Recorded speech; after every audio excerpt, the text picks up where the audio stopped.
मुंबईत पावसाचा red alert, आवश्यकता नसेल तर घराबाहेर पडू नका, मुंबई पालिकेचं आवाहन.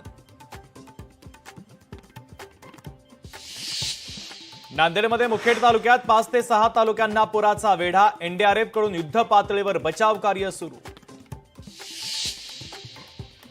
नाशिकमध्ये शिंदेंच्या शिवसेनेला मोठा धक्का, हेमलता पाटील उद्या करणार राष्ट्रवादी काँग्रेस पक्षात प्रवेश, शिंदेंच्या शिवसेनेची कार्यपद्धती पटली नसल्याचं वक्तव्य. नवनीत राणांची राज ठाकरेंवर नाव न घेता टीका करताच अभिनेता सिद्धार्थ जाधव मागे सरकला. सिद्धार्थनं राज ठाकरेंना मराठी भाषेवरून दिला होता पाठिंबा.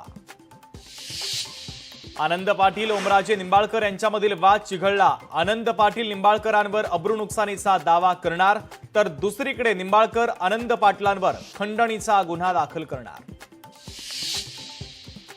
एनडीएचे उपराष्ट्रपती पदाचे उमेदवार राज्यपाल सीपी राधाकृष्णन, तर सीपी राधाकृष्णन सध्या महाराष्ट्राचे राज्यपाल मुख्यमंत्री देवेंद्र फडणवीसांनी केलं त्यांचं अभिनंदन.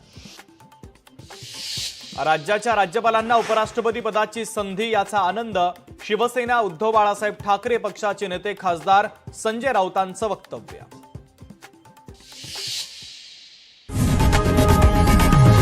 लोकशाही मराठी ऐका, पहा, जागरूक रहा.